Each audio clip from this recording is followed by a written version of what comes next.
আমাদের আন্দোলন সাকসেস হয়নি, আন্দোলন আবার করতে হবে, সংগ্রাম আবারও করতে হবে। রাস্তা ছাড়া যাবে না, রাজপথ ছাড়া যাবে না, রাজপথে থাকতে হবে। এই গুন্ডা মস্তান এবং দুর্নীতিবাজদেরকে বাংলাদেশ থেকে উৎখাত করে রাখ পর্যন্ত রাজপথ ছাড়বে না ইনশাআল্লাহ। আপনারা দেখেছেন ৭১ স্বাধীনতার পরে যে ৭২ সংবিধান রচিত হয়েছিল, সেই সংবিধানের মধ্যে ভারতের সংবিধানের মূল ৪ নীতি জাতীয়তাবাদ, গণতন্ত্রবাদ, ধর্মনিরপেক্ষবাদ এবং সমাজতন্ত্রবাদ। ভারতের সংবিধানের মূল ৪ নীতি আমাদের ৭২ সংবিধানে চাপিয়ে দেওয়া হয়েছে। স্বাধীন হয়েছে ৭১, সংবিধান রচনা হয়েছে ৭২। কিন্তু আজকে কিছু মূর্খ লোকেরা বলে যে ৭২ সংবিধানই নাকি স্বাধীনতার উৎস ছিল। কি বেয়াকুফ! স্বাধীনতার উৎস ছিল কি? সাম্য, মানবিক মর্যাদা, সামাজিক ন্যায় বিচার। শুধু কি তাই? ভারতের সেই সরকার আমাদের দেশে জাতীয় সঙ্গীত আমাদের দেশের কোনো মানুষই দিতে পারে নাই। আজকে আমাদের জাতীয় সঙ্গীতের যে রচয়িতা, সে আমাদের দেশের নাগরিক নয়, অন্য দেশের নাগরিক। এটাও জোর করে ভারত আমাদেরকে চাপিয়ে দিয়েছিল। আজকে ৭১ থেকে ২০২৪ পর্যন্ত ৫৩ বছর যারা ক্ষমতায় ছিল, তারা বৈষম্য দূর করতে পারে নাই, মানুষের অধিকার প্রতিষ্ঠিত করতে পারে নাই। এই বৈষম্য দূর করার জন্য ২০২৪ ৫ই আগস্ট আন্দোলনের ভিত্তিতে ফ্যাসিস্টকে হটিয়ে চিন্তা করেছিলাম এবার মানুষ বৈষম্যহীন এক দেশ পাবে, যেখানে বৈষম্য থাকবে না, মানুষের অধিকার প্রতিষ্ঠিত হবে, জুলুম থাকবে না, চাঁদাবাজ থাকবে না, দুর্নীতি থাকবে না, ঘুষ থাকবে না, মিথ্যা মামলা থাকবে না, মানুষ শান্তিতে বসবাস করবে। কিন্তু আমরা কি দেখলাম? ৫ই আগস্টের পরে আবারও সেই বৈষম্য, আবারও চাঁদাবাজি, আবারও দুর্নীতি, আবারও দখলদারি। গিয়ে দেখেন এই বরিশাল আমাদের মডেল থানার মধ্যেও, আমাদের সদর থানার মধ্যেও হাজারো মিথ্যা মামলার পাহাড় হয়ে গেছে। এর কারণটা কি?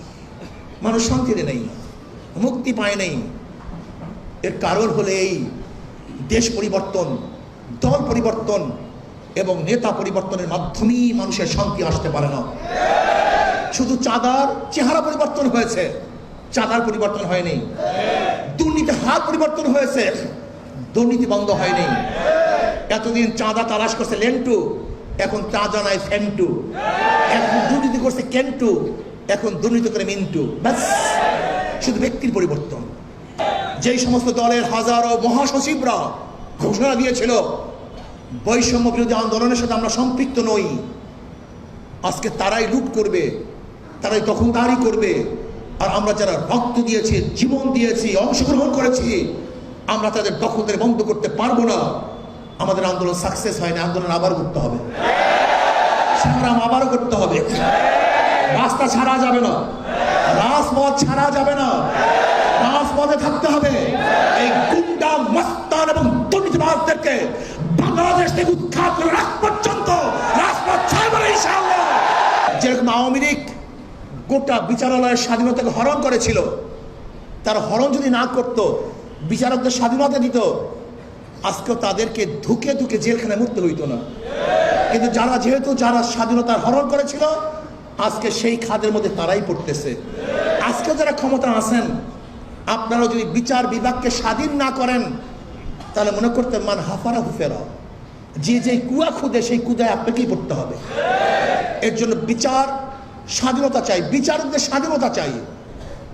পিলখানার বিডিআর হত্যার পরিকল্পিত ছিল, হাজারো নির্দোষ মানুষ জেলখানায় ধুকে ধুকে মরছে, হাজারো নির্দোষ বিডিআররা চাকরি হারিয়েছে। আমি অন্তর্বর্তী সরকারকে বলবো, পিলখানার ঘটনাকে সুষ্ঠু তদন্ত করে যারা দোষী তাদেরকে শাস্তির ব্যবস্থা করুন, আর যারা দোষী না তাদেরকে ছেড়ে দেওয়ার ব্যবস্থা করুন। আমি বলবো অন্তর্বর্তী সরকারকে শক্ত হাতে দেশ পরিচালনা করেন। কে ক্ষমতা আসবে? অনেকেই ভেবেছেন যে আমরা ক্ষমতা আসতেছি। আপনি কি ভেবেছেন? 2024-এর 5ই আগস্টের আগের অবস্থা আর 2024 5ই আগস্টের পরের অবস্থা এক না। মানুষ আর বোকা শোকা নাই, মানুষ কোনো গাধা নাই যে আগে অমুক মার্কায় ভোট দিয়ে আসছি এখনো ভোট দেব, সে চিন্তা দূর করেন। এখন মানুষ দেখবে কোন দলের মধ্যে দুর্নীতিবাজ নাই, গুন্ডা নাই, বদমাশ নাই, খুনি নাই, ধর্ষক নাই, মানুষ সেই দলকে গ্রহণ করবে। আজানের শব্দে বাচ্চাদের ঘুম ভেঙে যায়, আজানের শব্দে বাচ্চারা মায়ের কোলে ঘরে যায়। সেই দেশের মধ্যে ইসলাম নামক গাছটা শক্তিশালী হবে এবং ইসলামী রাষ্ট্র ক্ষমতায় উড্ডীন হবে, এটাই হলো মূলত ইসলামী আন্দোলন বাংলাদেশের চিন্তা। আমরা 53 বছর স্বাধীনতায় দেখেছি যে আমাদেরকে বোকা পেয়ে কিছু স্বার্থন্বেষী মহল আমাদেরকে বারবার তারা ধোঁকা দিয়েছে, বোকা পেয়ে ধোঁকা দিয়েছে। অর্থাৎ আমাদেরকে সিঁড়ি হিসেবে ব্যবহার করে তারা ক্ষমতায় যাওয়ার পরে এক কথায় ছোটোবেলায় আমরা পড়েছিলাম টুনটুনা টুনটুন, এই শব্দটাই কিন্তু আসলে তারা বারবার আমাদেরকে বাজিয়েছে, শুনিয়েছে, দেখিয়েছে। আমরা আর ওদের সিঁড়ি হিসেবে ব্যবহৃত হতে চাই না, আমরা আর পরগাছা হতে চাই না। ইসলাম আর আওয়ামী লীগ তো আমি এখন পরিষ্কারই বলছি, এটা আসলে কিন্তু ভারতেরই সরকার ছিল। ব্যাখ্যা অত বেশি প্রয়োজন নাই, তবে শেষটা শোনাই। যখন নাকি নরেন্দ্র মোদী এখন যে প্রধানমন্ত্রী হলো, শপথ নেয়ার আগেই আমাদের দেশের কিন্তু প্রধানমন্ত্রী যে নাকি স্বঘোষিত স্বদলীয় প্রধানমন্ত্রী, কারণ সে তো বাংলাদেশের জনগণের ভোটে সে তো নির্বাচিত হয় নাই, তার দল নির্বাচিত হয় নাই, তাকে আমরা প্রধানমন্ত্রী বলতে পারি না, এই জন্য আমরা কখনোই বলি নাই, এই জন্য স্বঘোষিত বলছি এবং দলীয় প্রধানমন্ত্রী তারা বলছে। শপথ নেওয়ার আগেই সে চলে গেছে ভারতে যাওয়ার পর আপনারা দেখেছেন 10টার মতো চুক্তি করেছে, যেটা তারা পরে ব্যাখ্যা দেয় হাসান মাহমুদ সহ সমঝোতা স্বাক্ষর। আমাদের বাংলাদেশের জনগণ জানে না, সংসদ জানে না।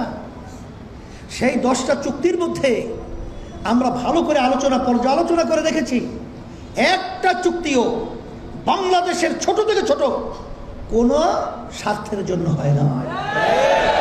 প্রতিটা চুক্তি হয়েছে ভারতের স্বার্থের জন্য। আল্লাহ হেফাজত করেছেন। আজকে যদি চুক্তি বাস্তবায়ন হতো, আজকে যদি আমাদের বাংলাদেশ থাকতো, ভারতের একটা অঙ্গরাজ্য বাস্তবে প্রমাণ হয়ে যেত।